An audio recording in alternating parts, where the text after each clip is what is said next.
오늘 우리에게 주시는 하나님 말씀은 창세기 40장 9절에서 23절입니다. 술 맡은 관원장이 그의 꿈을 요셉에게 말하여 이르되 내가 꿈에 보니 내 앞에 포도나무가 있는데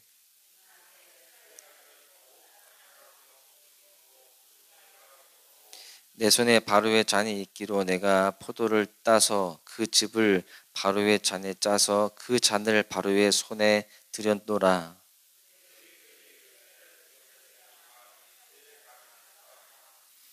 지금부터 사흘 안에 바로가 당신의 머리를 들고 당신의 전직을 회복시키리니 당신이 그 전에 술 맡은 자가 되었을 때에 하던 것 같이 바로의 잔을 그의 손에 드리게 되리이다.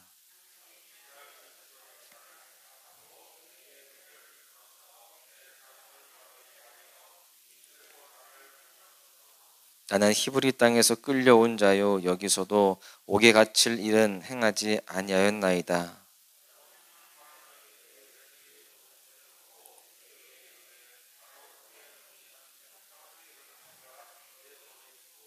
맨 윗광주리에 바로를 위하여 만든 각종 구운 음식이 있는데 새들이 내 머리에 광주리에서 그것을 먹더라.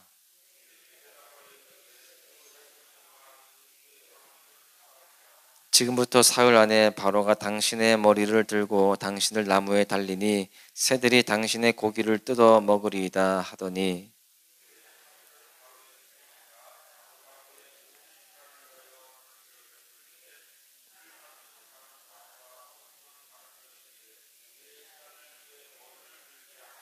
바로의 술 맡은 관원장은 전직을 회복하며 그가 잔을 바로의 손에 받들어 드렸고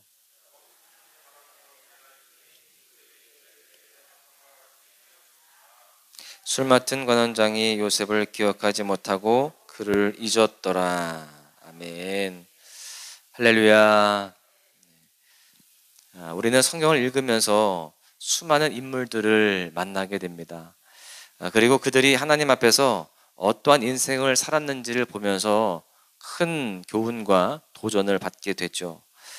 오늘 요셉이라고 하는 인물도 마찬가지입니다. 우리가 믿음의 부모로서 자녀들을 위해서 기도할 때 그 모델링으로 자주 언급하는 인물이 바로 요셉입니다. 우리의 자녀가 요셉과 같은 인물이 되기를 많이 기도하죠. 여러분, 요셉이 다른 인물들과 다르게 탁월한 점이 있다라고 한다면 어떤 것일까요? 그것은 바로 요셉의 별명과 우리가 잘 상관돼서 우리가 교훈을 받을 수 있는데 바로 꿈의 사람 요셉이라는 것입니다. 왜 요셉을 꿈의 사람이라고 부를까요? 단순히 그가 꿈을 자주 꿔서 그런 것일까요? 그렇지 않습니다. 사실 꿈을 자주 꾸는 사람들은 우리 주변에도 많습니다. 요셉에게 남다른 점이라고 한다면 하나님께서 요셉에게 꿈도 주셨지만 그보다 더 중요한 것은 그 꿈을 해석할 능력과 지혜를 주셨다라고 하는 것입니다. 요셉은 어제 본문 8절의 말씀처럼 우리가 꿈을 꾸었으나 해석은 하나님께 있다라고 하는 사실을 분명히 알았던 인물입니다.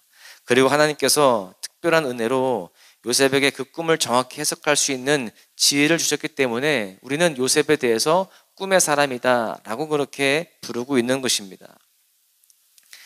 그런데 오늘 본문 창세기 40장에 나오는 인물들이나 지금 이 시대의 사람들에게서 동일한 점을 발견할 수가 있습니다. 그것은 바로 꿈에 대해서 집착을 한다라는 거예요.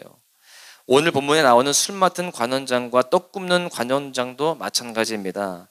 이 두 사람은 좀 범상치 않은 좀 특별한 꿈을 꾸게 됩니다.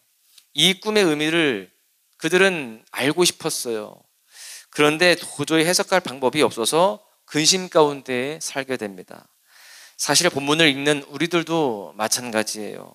우리는 이 본문에서 두 개의 꿈 그리고 두 개의 해석에 굉장히 집중을 합니다. 과연 이 꿈은 무엇을 의미할까? 꿈에 나온 환경과 또 소품들과 등장했던 모든 것들 그 하나하나는 어떤 의미를 가지고 있을까?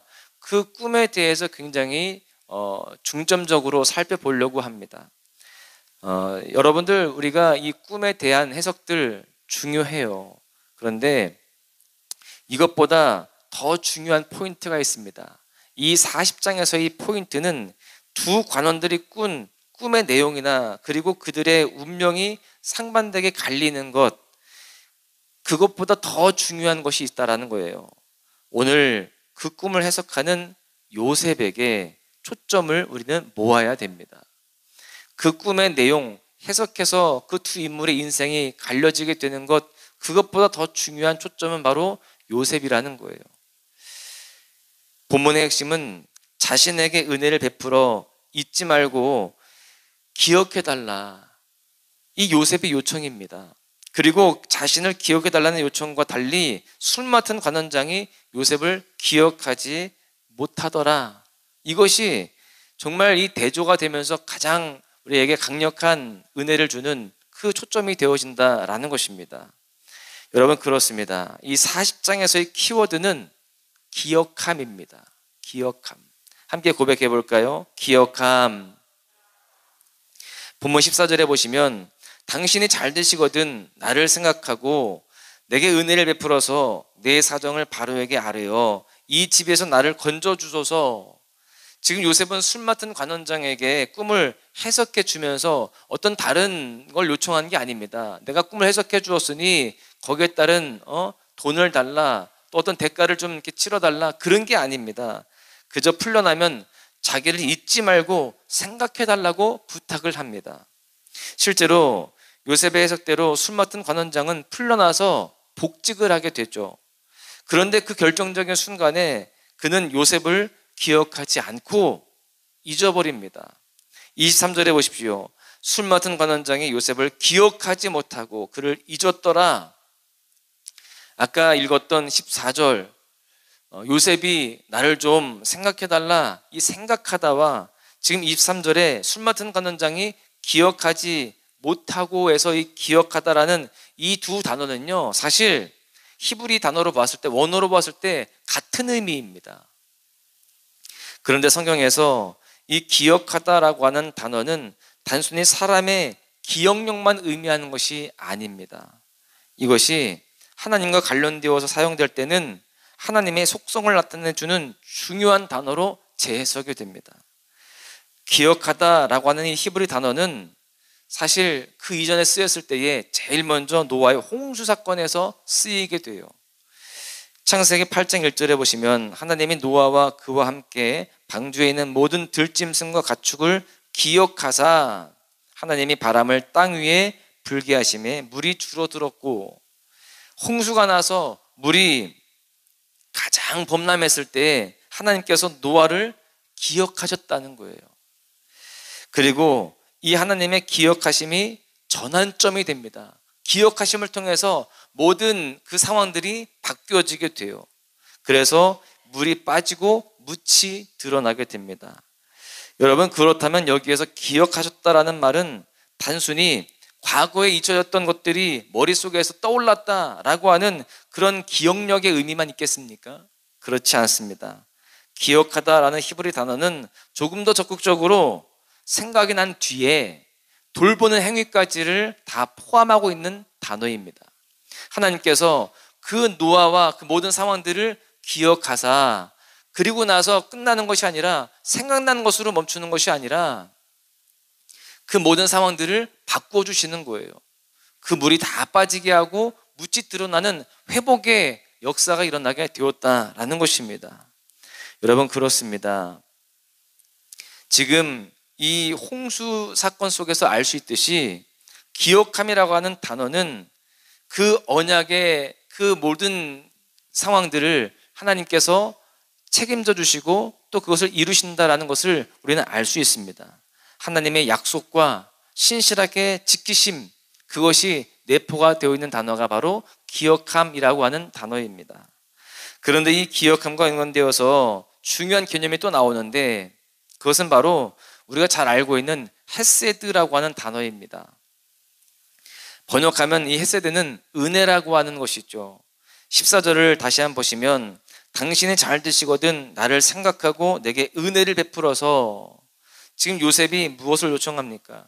은혜를 베풀어서 기억해달라는 거예요. 그러니까 이 기억함과 연관된 개념이 지금 바로 이 헤세드라는 거예요. 은혜라는 것입니다. 은혜, 헤세드라는 단어는 정확히 어떤 거냐면요, 법률적인 의무가 없는데도 상대편에 대한 연민과 사랑의 마음에 매여서 그에 대해서 선한 행동을 하지 않을 수 없는 그런 것, 그것을 의미하는 것입니다. 하나님께서 우리에게 은혜를 베푸신다는 개념도 이와 같죠. 하나님께서 우리에게 선한 행동을 하실 법적인 의무가 없습니다. 아니, 어찌 보면은 우리를 보시면 어떤 좋은 것들을 주실 만한 그러한 상태도 아닙니다. 자격도 없는 거예요. 그럼에도 불구하고 우리를 사랑하시는 마음으로 베풀지 않아도 될 만한 그런 좋은 것들을 다 베풀어 주시는 것, 그게 바로 헤세드, 은혜라는 것입니다. 요셉이 술 맡은 관원장에게 구한 것도 바로 이와 같이 헤세드였습니다. 법률적으로 따진다면 술 맡은 관원장이 요셉을 기억하지 않는다고 해서 처벌을 내리거나 그러지 않아도 되는 것입니다. 그렇지만 억울하게 옥살이를 하고 있으니 이 상황 속에서 나를 불쌍히 여겨주시고 돌보아 달라라고 하는 그런 요청, 부탁이었습니다. 그런데 여기에서 우리가 중요하게 발견하게 되는 것이 있습니다. 이 이야기를 하려고 여기까지 지금 제가 설명을 한 건데요, 요셉이 술 맡은 관원장에게 헤세드의 은혜를 요구하죠. 그런데 결국 23절에 보니까 결과가 어떻습니까? 그 술 맡은 관원장은 요셉을 잊어버렸다는 겁니다. 사실 쉽게 이해가 안 되는 부분이기도 합니다. 생사의 갈림길에서 결정적으로 중요한 도움을 주었던 그 사람을 쉽게 잊는다는 것이 이해가 되지 않지만, 성경은 이해되지 않는 이 사실을 더욱더 부각하면서 우리에게 메시지를 줍니다. 그것은 바로 우리에게는 이러한 헤세드가 없다라는 거예요. 이것이 바로 우리의 실체입니다. 설령 법률적으로 의무가 있어도 그 의무를 이행하지 않는 악한 것으로 가득 찬 것이 우리의 한계이고 우리의 현실이라는 것입니다. 그런데 반대로 하나님을 보십시오. 하나님은요, 우리를 향한 헤세드를 절대로 거두시지 않으십니다. 하나님께서는 우리를 향한 그 신실한 약속을 절대로 잊지 않고 기억하신다라는 거예요.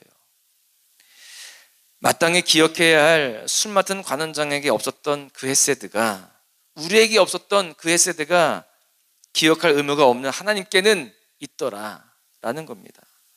여기에 우리의 인생에 소망이 있고 또 미래가 포장이 되는 것입니다. 성경은 곳곳에서 불확실한 미래를 내다보면서 살아가는 현재 우리에게 이 헤세드의 은혜를 우리가 기대하면서 살아갈 것을 권면하고 있습니다. 그리고 그 하나님께서 반드시 우리 인생을 기억하사 책임지고 지키실 것을 확신하라면서 위로하고 있다는 거예요. 이사야 49장 15절에 보십시오. 여인이 어찌 그 젖 먹는 자를 잊겠으며 자기 태에서 난 아들을 긍휼히 여기지 않겠느냐. 그들은 혹시 잊을지라도 나는 너를 잊지 아니할 것이라. 할렐루야. 사랑하는 여러분, 젖 먹는 아이를 그 어머니가 어떻게 잊겠습니까? 어찌 기억을 못하겠습니까? 상식적으로 말도 되지 않는 일이죠. 그러나 그 말도 되지 않는 상식적인 일도 깨어질 수 있는 것이 이 세상이에요. 그렇게 우리는 이 상식적인 부분을 가지고 위로와 평안을 얻으며 살아갈 수가 없는 겁니다. 그 어떤 상황에서도 우리는 사람을 기대할 수 없어요. 그렇다면 무엇을 우리가 붙잡아야 할까요?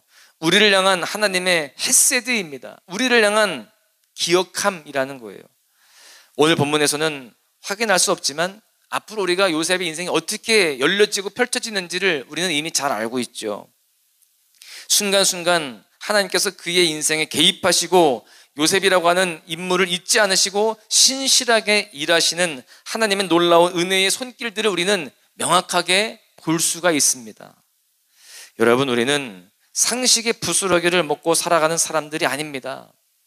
당연히 이렇게 해주겠지, 이건 당연한 거야 라고 하는 그런 상식적인 일들도 잊혀지기 쉬운 모습이 바로 우리의 모습이고 이 세상의 현상입니다. 우리는 상식의 부스러기가 아니라 하나님의 헤세드를 먹고 사는 자들인 줄로 믿습니다.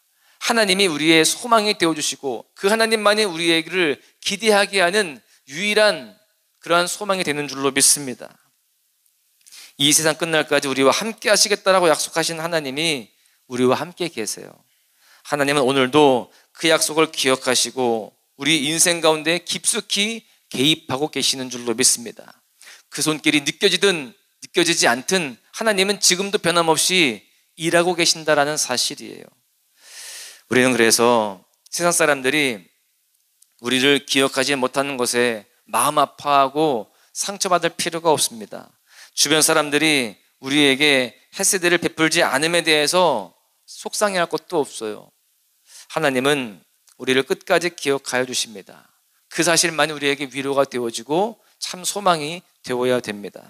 우리가 이 사실을 기억하고 이 하나님의 은혜를 붙잡고 하루하루를 살아가야 할 줄로 믿습니다. 오늘은 5월 한 달을 시작하는 첫 시간입니다. 이 5월 한 달을 주님 앞에 온전히 들이되 특별히 우리가 주님께 초점을 맞추고 또 주님의 그 은혜와 또 그 놀라운 사랑에 우리가 더욱더 시선을 집중하고 주님만 바라보고 살아가야 할 줄로 믿습니다. 그럴 때 이 하나님은 우리를 기억하사 우리에게 은혜 베푸시고 또한 놀라운 복으로 다 채우실 줄로 믿습니다. 그런 은혜가 풍성하시기를 주님의 이름으로 간절히 축원합니다. 은혜 아니면 살아갈 수가 없네. 호흡마저도 다 주의 것이니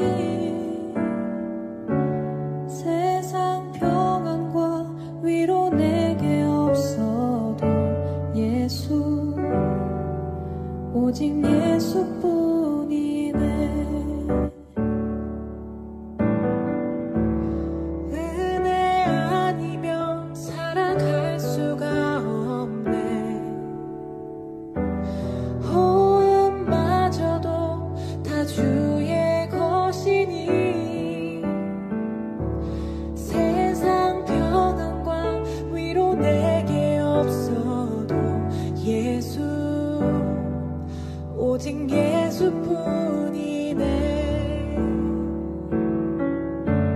크신 계획 다 볼 수도 없고 작은 고난에 지쳐도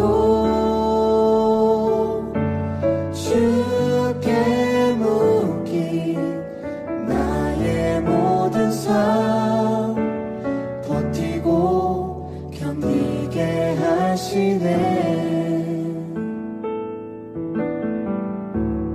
은혜 아니면 살아갈 수가 없네. 나의 모든 것 다 주께 맡기니 참된 평안과 위로 내게 주신 주 예수 오직 예수뿐이네.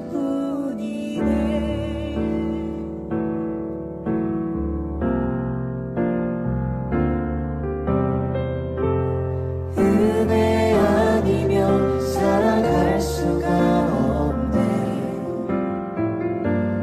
호흡마저도 다 주의 것이니 세상 평안과 위로 내게 없어도 예수 오직 예수뿐이네. 크신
오직 예수뿐이네. 참된 평안과 위로 내게 주신 주 예수, 오직 예수뿐이네.